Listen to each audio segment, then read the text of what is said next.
welcome to another edition of Cranky Gun Reviews. This is a end of the year edition. Today is December 30th. I have another one of my like caliber or same caliber firearms video, and I'm titling this one the 22 long rifle Keep It Simple Stupid Mod 2. So just like the last video that I did on the 22 long rifle with same caliber firearms, I did a tube-fed rifle. I used the Marlin 60 in that particular video, and I had a Harrington & Richardson 930 revolver. Well, this one is similar in that I still have a tube-fed rifle. In this case, this is a Henry H001, which is kind of their base model 22 long rifle, 22 short, 22 long, lever action 22. So that one does not have the hexagonal barrel. That particular rifle, I think I picked it up for around $300, $325 I think was what I paid for it, somewhere around there. And this is going back a few years. I picked that one up from Cabela's when they had a Black Friday sale a few years ago, so I got it for a really good price. And then what we have for revolvers on the right, I have a Charter Arms Target Pathfinder in 22, and on the left I have a new addition to the Cranky Gun Reviews family. That is a Ruger Wrangler in the bronze Cerakote finish. So the reason I picked these three firearms for the Keep It Simple Stupid Mod 2 in 22 long rifle is because, again, tube-fed magazine rifle, you don't need a separate magazine to make that rifle work. Just a simple tube-fed, just like you'd have with the Marlin 60 or with the Marlin 883 stainless. So just like those two, obviously either make sure the chamber is empty or keep your lever open while you're loading it.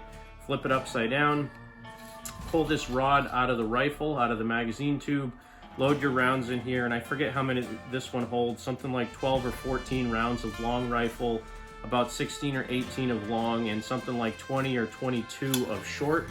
Then you slide your mag tube plunger back in. You would close your lever one time and then rack it one more time to load a round in the chamber, and you're ready to fire. This one is nice. You can do half cock.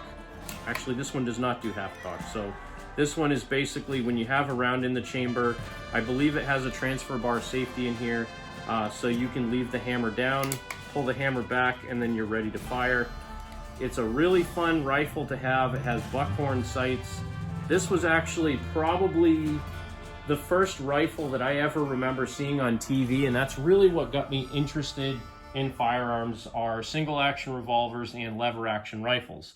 Again, you think back to old Western movies. I used to watch a lot of those when I was a kid.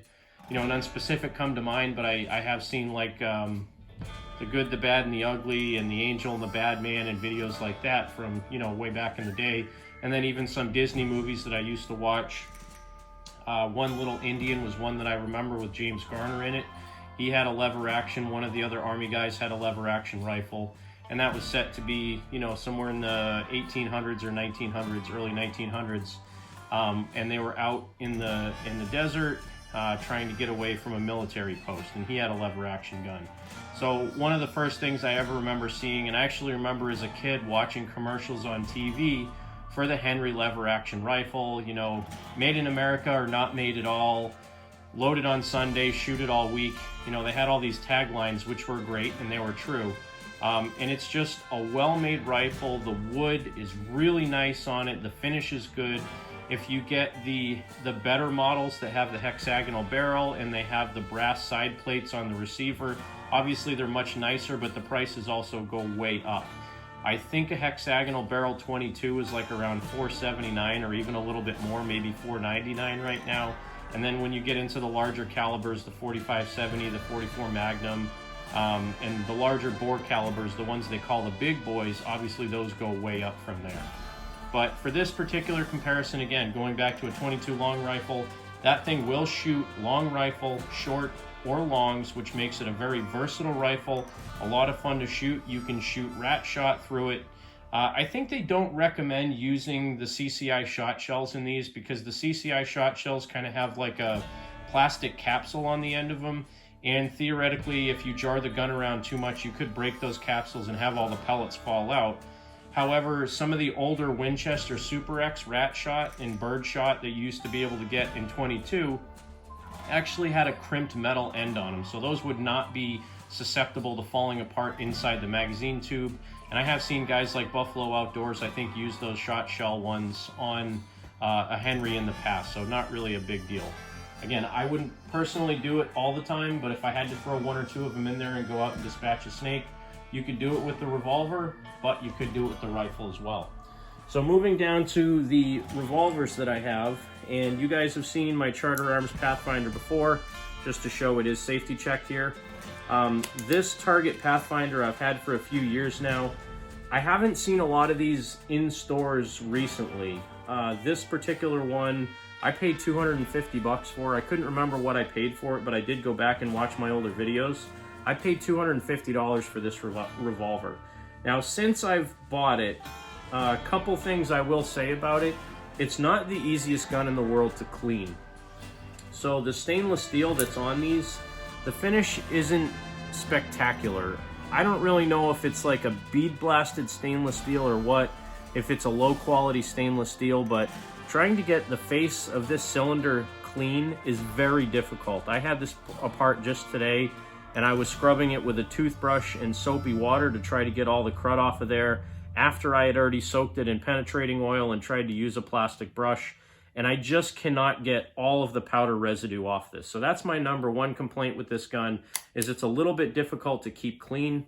On my particular model, the rear sights were loose, so after I put about 50 or 60 rounds through it, this outer screw on the right-hand side of the gun loosened up and the sights were wiggling back and forth. My shots were all over the place. I thought it was me. It turns out it was the gun after all. So I put a drop of blue Loctite on this screw, ran it all the way in, and I haven't had any more issues with it since then.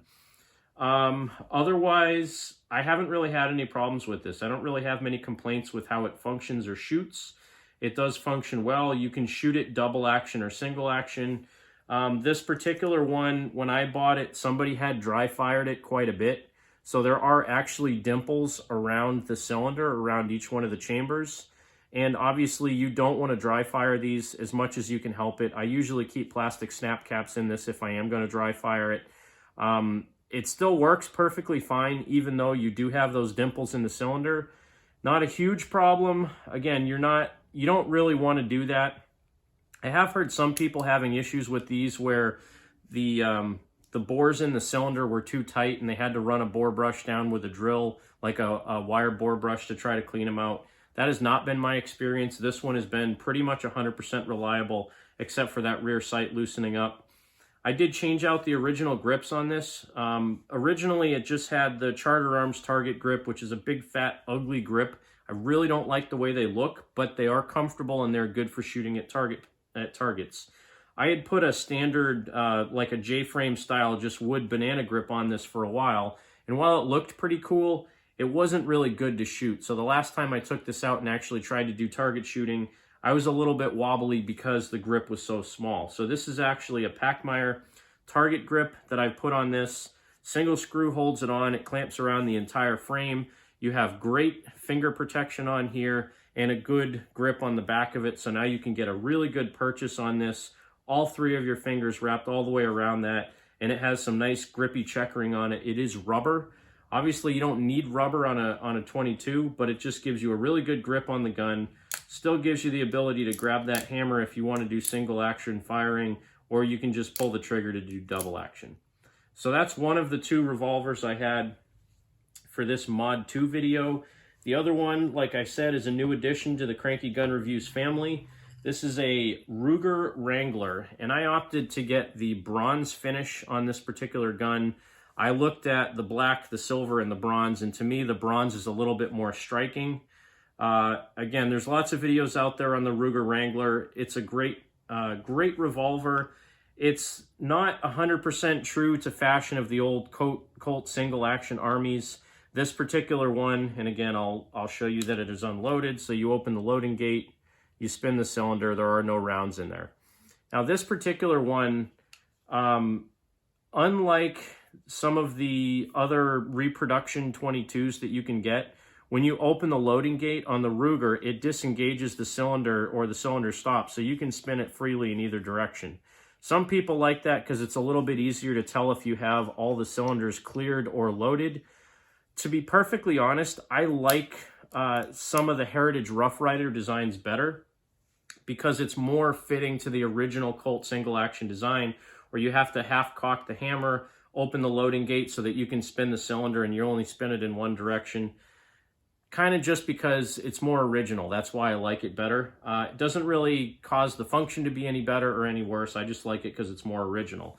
Now, this particular handgun, the reason I went with the Ruger Wrangler is because in the state that I'm in, I don't think the Heritage Rough Riders are actually compliant in my state. I live in the East Coast communist state here in the Northeast, and I don't think the Heritage Rough Riders were compliant in my state. So ironically, there's only a couple of shops around that had these Ruger Wranglers in stock. One shop had them in stock for $289. One shop had them in stock for $249, and one or two shops had them in stock for $219. So obviously I went to the shop that had it for $219, and the way it works is if I buy a firearm out of state, I have to transfer it into this state. So if I buy it out of state and it's tax-free, even if I got it for $219, when I transferred it into the state, I have to pay sales tax plus a transfer fee, usually between $30 and $40. So what would have been a $219 gun would have been about $14 for tax plus another $40, which again kind of negates the whole fact of buying it for $219. So in order to get one for $219, I had to drive an hour to a gun shop that had them in stock. Still not a bad deal, being that I could choose. They had all three colors in stock, and I chose the bronze. I was able to see them all side by side. This particular one that I purchased, it actually looks like they had test fired it and not cleaned it, because all of the chambers on the cylinder are dirty. It looks like there's a little bit of dirt in the bore. So it's good that they test fire them. I mean, again, being that it's an inexpensive gun, I don't expect the highest quality on these. I do have a nick on the grip right in the very front of it. Not a huge deal, but it was the nicest one that they had in stock. Very cool. And if you're not familiar with how these function, again, you open the loading gate on the side, you put your 6 rounds into the chamber, you close the loading gate, the cylinder stop is going to engage in the grooves on the cylinder, then you pull the hammer all the way back to fire it, and you pull the trigger to fire. Now, once you've spent all of your rounds, again, open the loading gate up, and there's a plunger here on the bottom of the barrel. You basically have to line up one of your cylinders with that plunger and push the plunger through the cylinder. That will dump out the empty shell, turn it to the next cylinder, push it out, get the next shell out, and so on. So that's how single action firearms work. Again, the reason I chose this for my Keep It Simple Stupid 22 Long Rifle Mod 2, no magazine required for each one of these particular firearms. And the beauty of having a revolver is you have the option to shoot 22 long, 22 short, rat shot, hollow point, solid.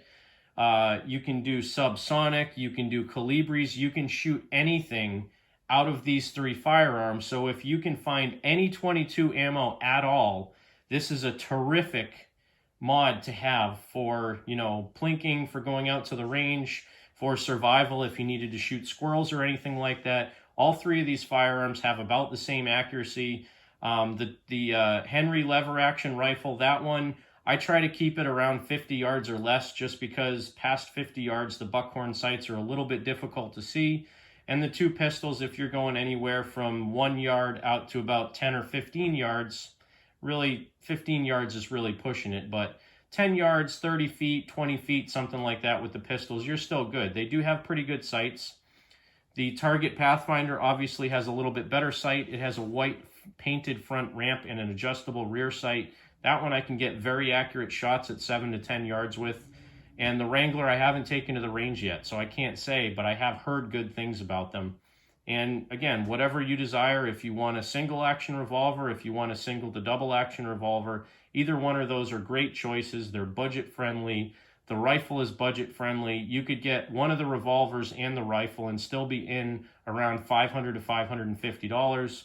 And again, 22 long rifle, in the shortage of 2020 here, It's not the easiest thing to find, but with the last election, I had stocked up on 22 long rifles, so I have more than enough 22 long rifle to go shoot at the range pretty much anytime I want without worrying about running out. And the nice thing about shooting either a lever action or a revolver, it causes you to slow down when you're shooting. So being that you can slow down your shots, you can take your time, you can learn your shot placement. They're also great for kids that are learning how to shoot to slow down, single load them as you're going along, and take your time to shoot so you can have fun. So this is the 22 long rifle, Keep It Simple Stupid, no magazine, Mod 2 edition for the same caliber firearms. I look forward to doing the next installment of this video, which will be the 22 long rifle semi-automatic version. I have a couple of different versions of that as well, so when all is said and done, I'll probably have about 4 versions of this video, maybe even 5, I don't know. But really give you an idea on how flexible it is to buy firearms that have the same calibers to be able to do multiple things with them. Thanks for watching this edition of Cranky Gun Reviews. God bless America. Make sure you support your two-way rights. Get out there and shoot. And if at all possible, get a couple of firearms that have the same caliber. That way you can get out, have fun, you can learn different platforms, you can hone your skills, and make sure you practice if you buy them. If you buy them and you don't know if they even function, if you don't take them out and test them with different types of ammo, you don't know if they're going to work when you need them. Thanks again for watching, and have a great day.